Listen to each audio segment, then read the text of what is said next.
Performance Hockey Limited, and Catherine Mulosh, aka Trina, Creative Striker, Kenya Hockey Master 040 Women's, and Deputy Secretary General, Kenya Hockey Union.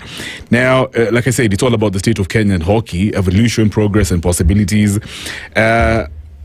Olivia, I like it that you're so passionate about hockey. What do you foresee happening? What in terms of the evolution of hockey, right? What's your prediction? What do you foresee happening in the future?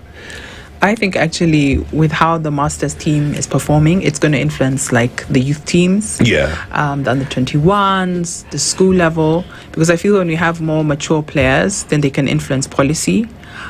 They can push for a lot of change, because what happens is when you're a younger player, you're literally just trying to find a club to play. You're trying to get. So I foresee that it's going to grow a lot, and also because there's going to be a lot of spotlight on hockey, especially with what's happening of the Masters going to the World Cup. That's a big deal. True. So I foresee that already shifting mindsets, because I feel when you watch the trend in Kenyan sports, any team that makes it to a World Cup, it shifts something in the sport, regardless of the level. So I feel like now with the Masters team make it to the World Cup, it's going to amplify what is possible, because it means like those players came from somewhere, right? You started playing hockey when you were younger, and then you end up in the Masters team. So I foresee like more Masters players coming up front to play. I see that the younger teams are also going to grow, and I think there will be more money. I think there'll be more investment, but I think it's going to take a collective for that to happen. I like that.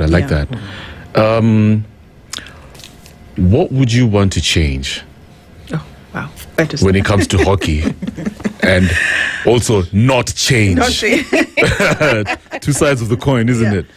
I think not to change is let people not lose their enthusiasm. I think hockey is one of those. Anybody who's played hockey, like, till now, even if you've been 10 years off, it doesn't matter, like, it's in your blood once you play it. So I would love for that, the passion to never die, even as a sport evolves and becomes, grows in the country. I hope that passion always stays, because I think that's what's going to push us through everything. Because you could grow the systems, the structure, but if the passion goes, then we would have done all that for what? The passion is what is so important. So I hope that never changes. What I hope would change is, number one, the infrastructure. That has to, not hope, it has to change. It has to change. We need more than one, official AstroTurf in the country. We need like multiple, and hopefully to the point where we have not just in Nairobi, we have in Mombasa, Kisumu, Nakuru, Kitale, wherever, and then schools also start to invest, because if we have it at the school level as well, and we have some very, prominent schools that have budget that I feel could invest in an Astro, so I feel like the infrastructure. The second thing is also the business side of hockey, for people to see that there is, like, you can actually benefit financially from hockey. It's, as we said, it's a sport that is addictive. So imagine addictive sport, how much money there is in hockey if it has the right support. And I think also we need more like academies and support systems all the way through. Right? Because what happens, I feel, when you finish like high school, depending on what university you go to, you might drop off. Because it's not a sport that you can continue to play if you're not supported. In school, it's easy because maybe the school can buy the hockey sticks, right? And there's a schedule.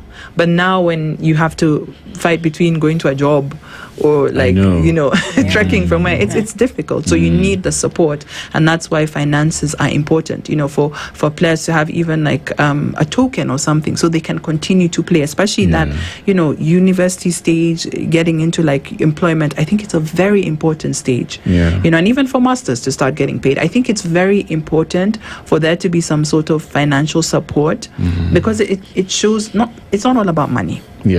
But it costs to play a sport, regardless of what sport it is. It costs to play a sport. And then I think finally, just like for us to start talking to each other, the government to talk, the corporates to talk, the unions to talk, the clubs to talk. I think it's important for us to realize, like, it's not one person, as Trina said. We have to work together, and also the fans. If you want the sport to grow, ask, what can I do? Like, I think sometimes we wait for other people. If you want to sponsor, like, you could be sponsoring the accommodation, you could the travel insurance, our flights. One thing I'd love to pitch is, like, if you have air miles and you don't know what to do with them, give them to the hockey teams. Oh yes, right. By the way, give them. You have the people, corporates, or you fly a lot and you always have these air miles. Give the sports teams, give the hockey teams, because the biggest cost tends to be transport, which is the flights, and accommodation. If those two are covered, you can go to any tournament. It's food, true. you can eat. I mean, come on, you can always find food, right? But if you don't have like the flight, in fact, the flight tends to be the most important the biggest cost. You know, because you go apply for the visa, but now you don't have a flight. You know, and unfortunately, because we're coming from our region, the African region, where flights tend to be so expensive, even within the continent, it cuts out so much, and then we don't get the exposure. So I feel like if you want to support the first one, like the World Cup is coming up, give us the flights. Right, you have a corporate and you have a lot of air miles. Donate those air miles. I like how you put it. Wow, very well, very well said. Prab. So Olivia just said some of the questions that the government can ask sponsors, corporates is, what can I do? Yeah. Because I remember even Trina, you mentioned how, for example, in any sport, if you beat South Africa, that's a big deal. Right now in rugby, South Africa are killing it, man. It's like they've set the bar so high, right? Even in cricket and in any.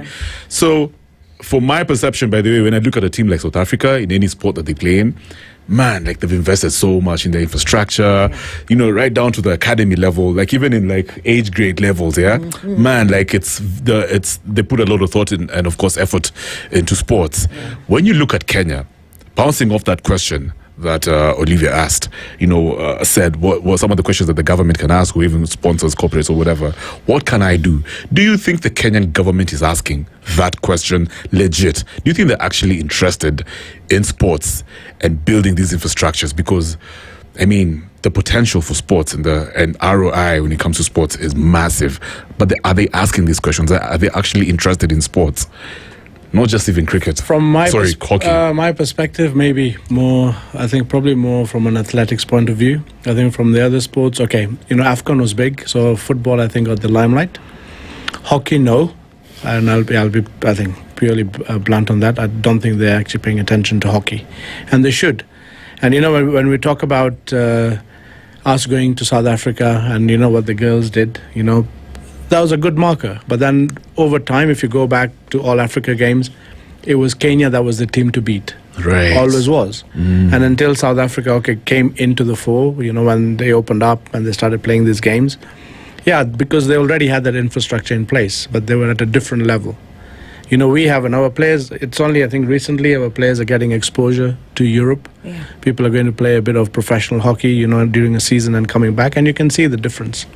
But then, yeah, from an association point of view, government point of view, I think they need to actually focus a lot more on hockey as well. With all other sports, you know, we go on Gong Road, we see the Talenta stadium coming up. It's grand. It's something that we need. You know, it's amazing. And then if you can do that for football or athletics, then why not the other sports? Because they are equally important. They are... And you know, we'll go back to the point is, how do we nurture talent? Not everybody is a good footballer. Not everybody is a basketballer. Right. There are people that are hockey players. So why don't we nurture that talent? And you know, the beauty about hockey, and even one of my previous coaches says, football's easy to play because you're always upright. Hockey, you have to bend and play. It's a very difficult game. You know, but it's also very artistic. You know, the art involved in hockey is unbelievable. You know, the skills that you have, you know, playing with either left-handed, right-handed, on the run. It's what we spoke about, you know, outside of the studio here was, it's, you know, some of the let's say officials from the government or corporates need to come and watch a proper game of hockey. Then they will understand what it is. And within that group, there are a lot of people that have played good hockey. They're good hockey players. But it's just, I think, either lost touch with what they need to do next, and I think they also just need to let go, I think, and say, okay, you know what, let's do it for the betterment of the sport. It's true. Nothing else. Yeah, I like that. And I also, the question that I asked previously, I think you've talked about what should change, what shouldn't change. In hockey, I think what shouldn't change, I think the expansiveness of hockey currently going on in the country is amazing. And I think, you know, all schools, I think, and even state schools are actually playing hockey. And I think they need to continue doing that. But again, I think to Olivia's point, I think needs to come to a point where state schools also need to start getting some of this infrastructure, as part of it. And that's a pledge, let's say, from the government to say, let's start with one school. Yeah. If I'm in the government, I'll say, let's go to either Kisumu Boys or Iten. Yeah. Because they have been up there, or I think at the moment is Musinga. Let's just give them an AstroTurf. And then let's see what they do, because they're African school championships going on. But we go and perform, but South Africa again is there, Egypt again is there, but why? Why are we falling back? And it's just one parameter, is infrastructure. Yeah, can imagine. So if we get that right, I think then we will move forward really well. Right.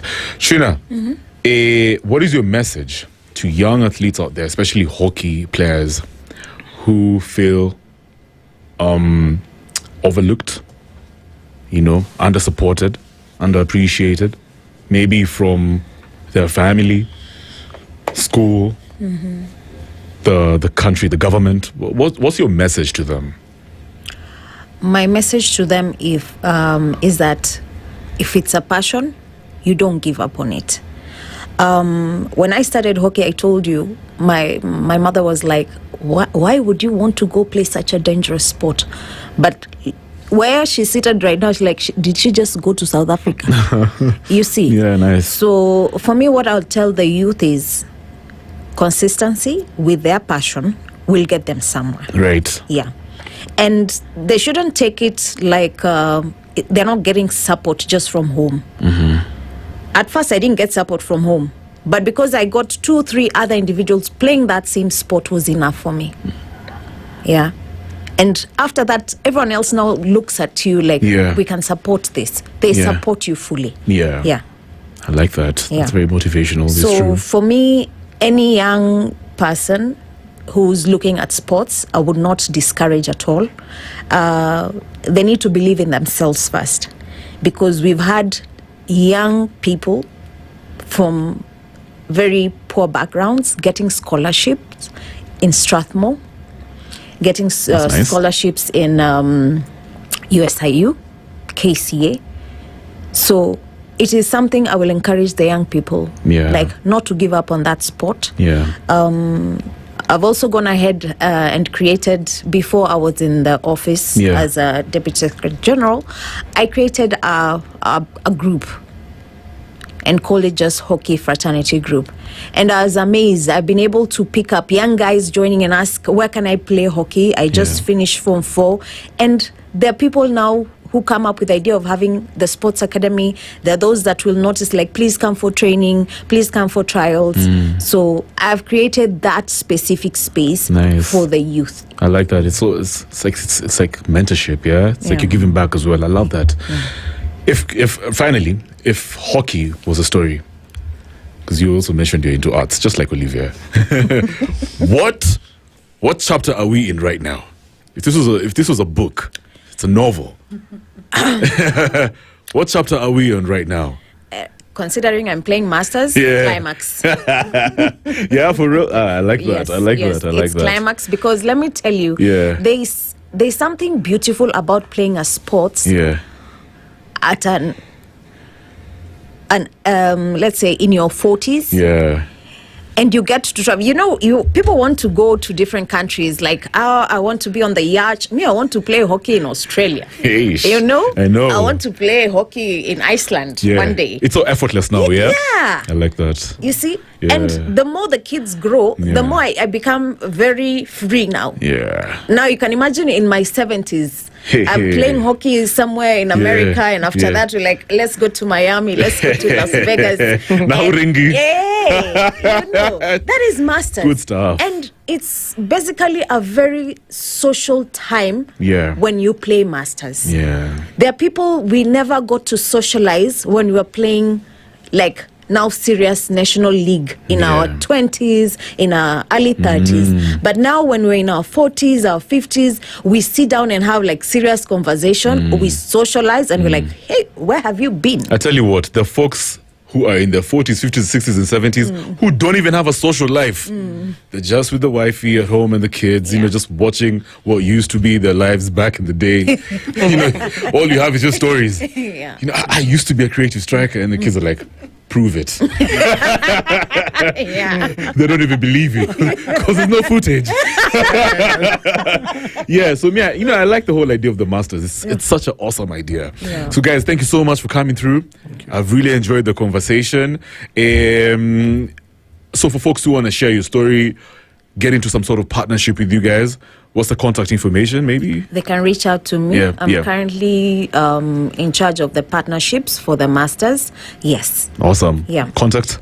My number is 0722 Nice. 886 889. Awesome. Yes. And if you're listening, guys, just for business, please. And you're also on TikTok, right? Yeah, I'm also on TikTok. Oh, good stuff. Yes, I'm also a TikToker, and I really like putting out hockey out there as well, I like creating content. And we've had even international coaches now following us back, like wanting to know what's happening. Yeah, good stuff. Yeah. So thank you so much once again for coming through to Spice FM. Thank you for Culture having Kitchen. us. It's been real. Yeah. Let's keep it moving with some awesome tunes right now. Godfather Don, Status, Tunekazi. Good evening, Kenya, Africa, and the world.